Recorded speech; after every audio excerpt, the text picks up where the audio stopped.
Hello, Allan Blain here. Today I want to help you combat the law of familiarity with those who you lead. Do you know what the law of familiarity is? Each of us should not only know what it is, but more importantly, know how to combat it since it applies to everyone. The law of familiarity states, it's a tongue twister, that if you're around something long enough, you tend to take it for granted and therefore you pay less attention to it. So when you apply this law to people, it's the tendency we all have to give less value towards and therefore apply less focused attention to the people speaking that are very familiar to us and whom we can hear from often. Who does this law of familiarity apply to? Some more than others, but every one of us.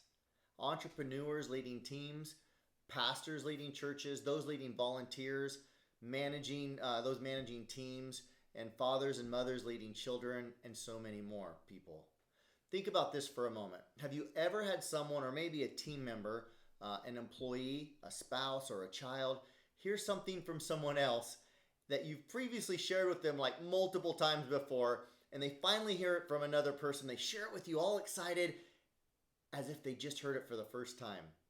I'm sure we can all relate with this, right? And I'm equally confident each of us have done the same to someone else. Whenever this happens, don't let it hurt your feelings. Don't let it make you feel inadequate, and don't believe that the other person just doesn't care what you have to say. It's just the law of familiarity, and the best of the best leaders deal with this too. Hey, even Jesus dealt with this law of familiarity over 2,000 years ago. Most people in his hometown of Nazareth wouldn't listen to him. They thought he was crazy. They'd known him since he was a child. They were familiar with him as Joseph and Mary's son. But when he traveled 14 miles away to Capernaum, delivering very similar messages, people there listened to him, and many believed him, and they even said he was the Son of God. I've certainly experienced this law of familiarity in action. It's interesting. People are willing to pay me large sums of money to get my time and hear what I have to say. But my own children at times, or members of my team that I lead, at times won't hear me. And it's not always their fault. When people hear the same person over and over often, the law of familiarity can kick in, causing others just to kind of tune them out, even subconsciously. This law is real.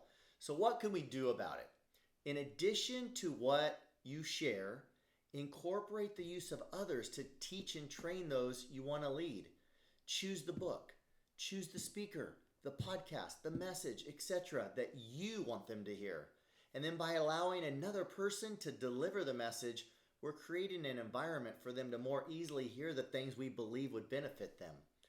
We must put our pride aside and allow others to be the expert at times, sharing, in essence, the same messages we would have shared. They may deliver it better or worse than we would have done it. But that's not the point. The point is that it's a new, fresh voice that's oftentimes easier for them to hear. It's that simple. Think about how this strategy can be applied in your life to combat the law of familiarity and to benefit those who you lead. And then go apply that. Until next time, this is Allan Blain. Make it a great day.